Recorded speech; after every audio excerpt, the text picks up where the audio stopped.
साथियों 6-7 फरवरी 2026 का दिन भारत अमेरिका संबंध के लिहाज से अहम दिन साबित हुआ। इस दिन दोनों देशों ने संयुक्त बयान जारी किया। शीर्षक था framework for India US interim trade agreement 2026। America Bharat पर पिछले कुछ महीनों में विभिन्न प्रकार के टैरिफ लाद दिया था, अब 50% से सीधा 18% कर दिया है। यूएस इंडिया कॉम्पैक्ट मिशन 500 के तहत अगले 5 साल में 500 अरब डॉलर 500 बिलियन डॉलर का व्यापार करने की बात की गई है। डोनाल्ड ट्रंप ने दोहराया है कि यदि भारत रूस से तेल खरीदता है तो पुनः 25% दंडात्मक कर प्यूनिटिव टैरिफ पुनः 25% लगा दिया जाएगा। तो क्या है पूरा मामला, आइए इसको विस्तार से समझते हैं कि क्या भारत अब रूस से तेल खरीदना बंद कर देगा। अगर तेल खरीदता है तो पुनः प्यूनिटिव टैरिफ 25% लगा दिया जाएगा। भारत में अलग अलग दल के सदस्यों ने अलग अलग से बयान देना शुरू कर दिए हैं। सत्तारूढ़ दल और उसके समर्थकों ने इसको विकसित भारत बनने की दिशा में अहम कदम बताया है। वहीं विपक्षी पार्टी और उसके समर्थकों ने इसको अलग अलग आधार पे भारत की संप्रभुता गिरवी रखना, किसानों की कीमत पर अमेरिका का मदद करना, जश्न मनाने की कोई बात नहीं है। कांग्रेस ने यह भी कहा है कि इसको संसद में बहस के लिए लाए सरकार, और कांग्रेस ने कहा है कि यह समझौता भारत के हित में नहीं है। तो क्या है पूरा मामला, इसको विस्तार से समझते हैं। सबसे पहले समझेंगे टैरिफ क्या होता है, रेसिप्रोकल और प्यूनिट टैरिफ में क्या अंतर है, डोनाल्ड ट्रंप से पूर्व और वर्तमान समय में भारत और अमेरिका के बीच टैरिफ स्ट्रक्चर किस प्रकार से है, क्या भारत अब रूस से तेल खरीदना बंद कर देगा। विभिन्न नेताओं ने अलग अलग प्रकार से बयानबाजी किया है, उनके बारे में भी जानेंगे।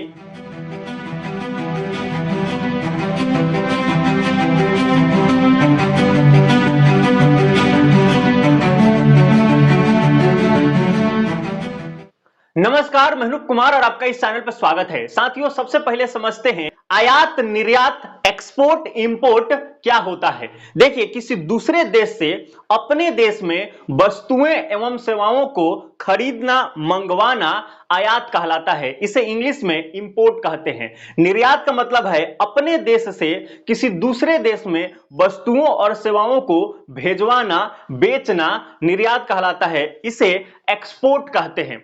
अगर इंपोर्ट आयात को देखें तो इसे ट्रिक से याद रख सकते हैं। इंपोर्ट आई एम से शुरू होता है, एम को एन बना दीजिए तो आई इन हो जाएगा, मतलब अपने देश में, मतलब अपने देश में मंगवाना, तो इंपोर्ट। और एक्स का मतलब अपने देश से दूसरे देश में भेजवाना। अब समझते हैं टैरिफ क्या होता है। अंतरराष्ट्रीय व्यापार में जब एक देश दूसरे देश में कोई सामान बेचने लेके जाता है तो वह देश सीमा पर कुछ टैक्स लगा देता है अपने देश के जो घरेलू उद्योग हैं उनको बचाने के लिए। क्योंकि जैसे ही हम टैक्स लगा देंगे तो अब ये वस्तु 100 रुपए में बन के आई है और सीमा पे अगर हम 10% टैक्स ले लें तो 10 रुपए और बढ़ जाएगा तो 110 हो जाएगा, और वो अब सामान बिकेगा उस देश में तो खरीदने वाले कम होंगे क्योंकि अभी सामान महंगा हो गया है। तो हर देश इस प्रकार से करते हैं और अपने सहमति के आधार पर करते हैं। और अभी ट्रंप का जो पॉलिसी आया है, ट्रंप ने अमेरिका फर्स्ट को ध्यान में रखते हुए दनादन टैरिफ पे टैरिफ लगाए जा रहे हैं। आपने कुछ दिन पहले सुना था 50%, 70%, 100% ऐसे टैरिफ हो गया था। ऐसे बहुत सारे देश, अपना देश भी अलग अलग देशों पे 100% टैरिफ भी लगाया था। 1 करोड़ की अगर वस्तु यहां आ रही है तो 100% टैरिफ सीमा पर ही उसको इतना उस पे ऐड हो गया। अब वो सामान 2 करोड़ में यहां बिकेगी तो बहुत महंगा हो जाता है। इसी को ध्यान में रखकर विभिन्न देश चाहते हैं एक दूसरे से ट्रेड डील हो ताकि हम कम से कम सीमा पे कर लगाएं, टैक्स लगाएं, टैरिफ वसूलें। तो इसलिए ये किया जाता है। टैरिफ को इंग्लिश में अलग अलग प्रकार के नाम से भी जानते हैं। जैसे टैरिफ को लीवी, टैक्स, फी, ड्यूटी इत्यादि के नाम से भी जाना जाता है। आपको ध्यान होगा एलन मस्क की कंपनी टेस्ला पे भारत सरकार ने 100% टैरिफ लगाया था। इस वजह से वो यहां आकर व्यापार नहीं कर पा रहे थे, उनकी गाड़ी यहां बिक नहीं पा रही थी। लेकिन अब वो अमेरिका के वजह से, डोनाल्ड ट्रंप की नीतियों की वजह से भारत यहां पीछे हट गया है और उनकी टेस्ला अब भारत में आ गई है। साथ ही आप बार बार सुन रहे होंगे रेसिप्रोकल टैरिफ, प्यूनिट टैरिफ। तो इसको जानते हैं ये क्या होता है। रेसिप्रोकल टैरिफ पारस्परिक कर होता है। इसको ऐसे एक एग्जांपल से समझते हैं। यदि देश ए देश बी से व्यापार कर रहा है और बी से जब सामान आया तो ए ने 20% टैरिफ लगा दिया, तो अब बी भी जब ए से सामान जाएगा तो ए की सामान पर 20% टैरिफ लगा देगा। जैसा को तैसा यहां इस शब्द प्रयोग किया जाता है। प्यूनिटिव टैरिफ, इसको हिंदी में दंडात्मक कहा जाता है।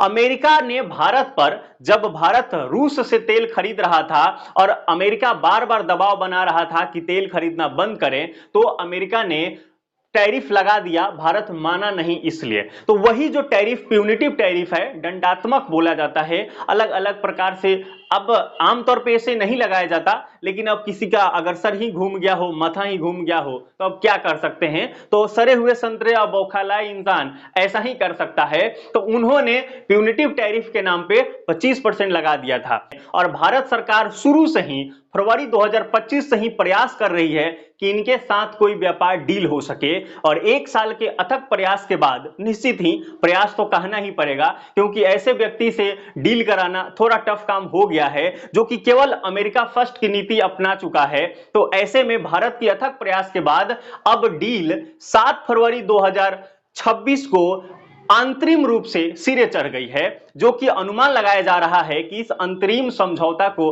अगले मार्च तक, 1-2 महीना में ही कानूनी तौर पर सिरे चढ़ाने की बात कही जा रही है।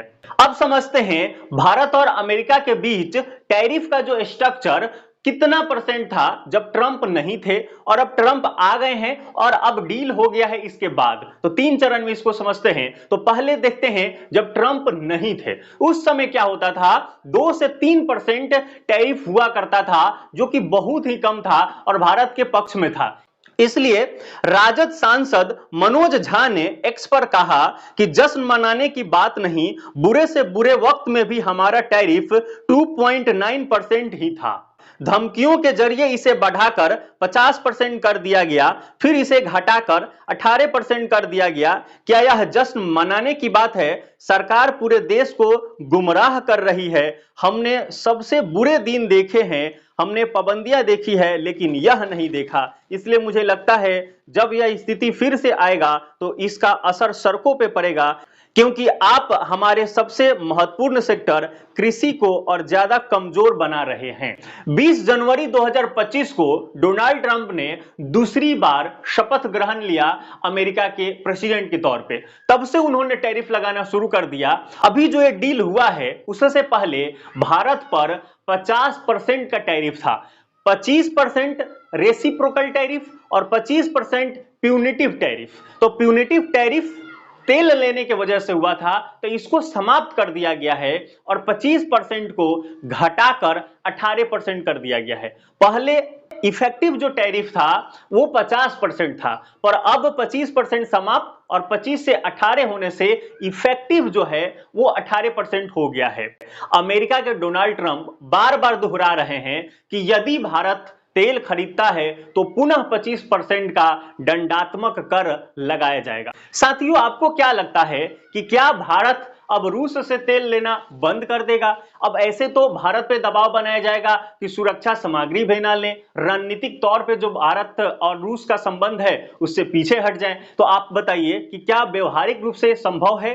हालांकि भारत पे दबाव बनाया गया है और भारत ने तेल बहुत कम खरीदना शुरू कर दिया है और सरकार ने कल रात को, ये तो सुबह में हुआ, बहुत ज्यादा एक्स पे बयानबाजी शुरू हो गया, तो शाम को विदेश मंत्रालय ने इस पे अपना बकायदा बयान जारी किया और कहा कि भारत स्वतंत्र है अपने किस किस देशों से किस प्रकार से वो तेल खरीदेगा। लेकिन जो उनके शब्दावली है उसमें अभी भी संशय जरूर है कि वो चाहते हैं कि पहले ट्रेड एग्रीमेंट हो जाए, उसके बाद हम इस पर कुछ स्पष्ट शब्दावली का प्रयोग करेंगे, क्योंकि शब्दावली जो डिप्लोमेसी की होती है वो बहुत कुछ अपने आप में पिरो कर कहती है और स्पष्टता नहीं होता है। 7 फरवरी को सुबह में जब पीयूष गोयल इसकी जानकारी दे रहे थे तो उनसे पूछा गया कि क्या भारत रूस से तेल खरीदना बंद कर देगा, तो पीयूष गोयल ने कहा कि इस पर विदेश मंत्रालय अपना पुष्टि देगा और विदेश मंत्रालय ऑलरेडी कह चुका है कि वो इस पे वाणिज्य मंत्री बताएंगे।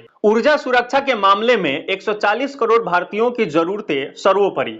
अमेरिका से डील के बाद वाणिज्य मंत्री पीयूष गोयल से जब ये पूछा गया कि क्या ट्रंप से डील के लिए भारत रूस से तेल खरीदना बंद कर रहा है, तो उन्होंने कहा कि इस सवाल का जवाब विदेश मंत्रालय देगा। अब विदेश मंत्रालय ने ऊर्जा खरीद को लेकर भारत की रणनीति पर स्थिति साफ की है। वैश्विक अनिश्चितताओं और बदलती अंतर्राष्ट्रीय गतिशीलता के बीच मंत्रालय ने कहा कि 140 करोड़ भारतीयों की ऊर्जा सुरक्षा सुनिश्चित करना सरकार की सर्वोच्च प्राथमिकता है। बाजार की वस्तुनिष्ठ स्थितियों और विकसित होती अंतर्राष्ट्रीय गतिशीलता को ध्यान में रखते हुए हमारे ऊर्जा स्रोत में विविधता लाना हमारी रणनीति के मूल में है। इसका सीधा अर्थ है कि भारत अपनी ऊर्जा जरूरतों को पूरा करने के लिए किसी एक देश पर निर्भर नहीं रहेगा और जहां भी देश हित में बेहतर विकल्प मिलेगा वहां से ऊर्जा संसाधन खरीदेगा। तो आपने देखा इस कूटनीति की शब्दावली किस प्रकार से है। रूस ने इन गतिविधियों पे नजर रखते हुए अपना बयान साफ किया है। भारत किसी से भी तेल खरीदने को स्वतंत्र है। रूस भारत को तेल व पेट्रोलियम की आपूर्ति करने वाला अकेला देश नहीं है, न कभी रहा है। रूसी विदेश मंत्रालय की प्रवक्ता ने जखारोवा ने कहा, ऐसा कोई संकेत नहीं मिल रहा कि भारत अपने रुख पर फिर से विचार कर रहा है। साथियों, अब इस डील का महत्वपूर्ण बिंदु क्या है उसको समझते हैं। अमेरिका ने भारतीय सामान पर टैरिफ 50% से घटाकर 18% कर दिया है। अमेरिका का लगभग $30 ट्रिलियन का बाजार अब एमएसएमई, किसानों और मछुआरों के लिए खुला। निर्यात बढ़ने से लाखों नए रोजगार खासकर महिलाओं और युवाओं के लिए पैदा होगा। जेनेरिक दवाइयां, हीरे जवाहरात और विमान के पुर्जों पर टैरिफ 0% होगा। टेक्सटाइल, रेडीमेड कपड़े, चमड़ा, जूते, प्लास्टिक, रबर और ऑर्गेनिक केमिकल्स, होम डेकोर, हस्तशिल्प और कुछ मशीनों में अवसर बढ़ेंगे। गेहूं, चावल, मक्का, दूध, पनीर, पोल्ट्री और अनसंवेदनशील उत्पादों पर कोई समझौता नहीं। अमेरिका के कृषि और औद्योगिक सामान पर टैरिफ घटाए जाएंगे, जैसे मेवे, फल, सोयाबीन तेल, शराब और पशु आहार। डेटा सेंटर में इस्तेमाल होने वाले जीपीयू, अन्य तकनीकी सामान और डिजिटल व्यापार में सहयोग बढ़ेगा। दोनों देश मिलकर सप्लाई चेन मजबूत करेंगे। अगले 5 साल में भारत $500 अरब का ऊर्जा, विमान, धातु, तकनीक और कोल का सामान अमेरिका से खरीदेगा। इस तरह से यह हो गया है। जब विभिन्न राजनीतिक दल की विपक्षी पार्टियों ने सरकार से प्रश्न पूछने लगे और कहने लगे कि किसानों की कीमत पर अमेरिका का मदद किया जा रहा है, तो सरकार ने स्पष्ट किया कि हम अधिकांश कृषि से जुड़े सामानों पर कोई समझौता नहीं कर रहे हैं, जिसमें शामिल है फ्रोजन सब्जियां, डेयरी उत्पाद, अनाज, मसाले, फल। भारतीय किसानों की पूर्ण सुरक्षा, अनाज और दलहन की पूर्ण सुरक्षा, सब्जियों के आयात पर रोक, भारतीय मसालों का संरक्षण। साथ ही भारत में अमेरिकी सामान पे, निम्न वस्तुओं पे किसी भी प्रकार का टैरिफ नहीं होगा। साथ ही यह भी बताया गया कि इस सामान पे किसी भी प्रकार का टैरिफ भारत में नहीं लगाया जाएगा। साथियों, आपने डील के महत्वपूर्ण बिंदु में यह देखा कि $500 अरब का व्यापार करने का लक्ष्य रखा गया है 2030 तक। पर आंकड़ा क्या है? पास्ट में 2025 में भारत और अमेरिका के बीच $132 अरब का व्यापार हुआ है। वहीं 2024 में $119 अरब का व्यापार रहा है। तो अगले 5 साल में ये $500 अरब कैसे हो जाएगा, यह बात स्पष्ट रूप से समझने से परे जा रहा है कि इतना तीव्र व्यापार कैसे बढ़ सकता है। तो आने वाला समय इस बात को बताएगा कि कितना सही है। साथियों, इस डील का एक रणनीतिक महत्व भी कल अमेरिका ने स्पष्ट कर दिया है। अमेरिका ने आधिकारिक तौर पर भारत का मैप दर्शाया है और उस मैप में लद्दाख और जम्मू कश्मीर के पीओके वाले भाग को भारत का अभिन्न हिस्सा बताया गया है। पहले अमेरिका ऐसे नहीं कर रहा था। हमने डील के बारे में तमाम बातें बताई। अब हम बात करते हैं सत्तारूढ़ दल क्या कह रहे हैं और विपक्षी दल के नेता क्या कह रहे हैं। संयुक्त किसान मोर्चा ने देश में 12 तारीख को प्रदर्शन करने का आह्वान किया है। मोदी जी ने कहा है, भारत और अमेरिका के लिए बहुत अच्छी खबर, हमने दोनों महान देशों के बीच अंतरिम व्यापार समझौते के लिए फ्रेमवर्क पर सहमति जताई है। मैंने दोनों देशों के बीच मजबूत संबंधों के प्रति अपनी व्यक्तिगत प्रतिबद्धता के लिए राष्ट्रपति ट्रंप को धन्यवाद देता हूं। यह फ्रेमवर्क हमारी साझेदारी की बढ़ती गहराई, विश्वास और गतिशीलता को दिखाता है। भारत के मेहनती किसान, उद्यमी, एमएसएमई, स्टार्टअप, इनोवेटर्स, मछुआरा और अन्य लोगों के लिए नए अवसर खोलकर मेक इन इंडिया को मजबूत करता है। इससे महिलाओं और युवाओं के लिए बड़े पैमाने पर रोजगार पैदा होंगे। अमित शाह ने कहा, विकास इंजन को मिलेगी रफ्तार। रक्षा मंत्री राजनाथ सिंह ने अंतरिम व्यापार समझौते को देश की आर्थिक यात्रा में एक महत्वपूर्ण उपलब्धि करार दिया है। अब हम विपक्षियों का बात सुनेंगे, जो कि बहुत महत्वपूर्ण होता है विपक्षी की बात सुनना। लोकतंत्र की ये खूबसूरती है और हमें सुनना चाहिए, तो आप भी सुनिए। पूर्व वित्त मंत्री और कांग्रेस नेता पी चिदंबरम ने कहा कि संयुक्त बयान से साफ है कि भारत सभी अमेरिकी इंडस्ट्रियल सामानों और खाद्य पर कृषि उत्पादों की विस्तृत श्रृंखला पर टैरिफ खत्म करेगा या कम करेगा। वहीं अमेरिका भारत से आने वाले सामानों पर 18% का टैरिफ लगाएगा। इसमें टेक्सटाइल, चमड़े का सामान, ऑर्गेनिक केमिकल्स आदि शामिल होंगे। अमेरिका अंतरिम समझौते के सफल होने पर ही टैरिफ हटाएगा। अंतरिम समझौता के लिए फ्रेमवर्क जश्न मनाने की बात कैसे हो सकती है? संयुक्त बयान पर संसद में कराए बहस, मनीष तिवारी ने इस बात को कहा है। कांग्रेस सांसद मनीष तिवारी ने एक्स पर लिखा, औद्योगिक क्षेत्र के लिए इस्तेमाल किए गए शब्द बहुत व्यापक लग रहे हैं। कृषि से जुड़े संदर्भ में तक सीमित नहीं जैसे शब्द शामिल है, जो 2026 के वित्त बिल में पहले ही दी गई संभावित एक तरफा रियायत की ओर इशारा करता है। क्या इसका मतलब यह है कि भारत ने बिना रोक टोक के अपने औद्योगिक और कृषि क्षेत्र को पूरी तरह से अमेरिका के लिए खोलने पर सहमति दे दी? इस पर संसद में पूरी चर्चा होनी चाहिए कि भारत सरकार ने असल में किस बात पर सहमति दी है। वहीं जश्न मनाने की बात क्या है? बुरे से बुरे वक्त में भी टैरिफ 2.9% था, राजद सांसद मनोज झा ने एक्स पर लिखा है। साथियों, आप इन तमाम मुद्दों पर क्या विचार रखते हैं? कमेंट बॉक्स में जरूर लिखिएगा। जय हिंद, जय भारत।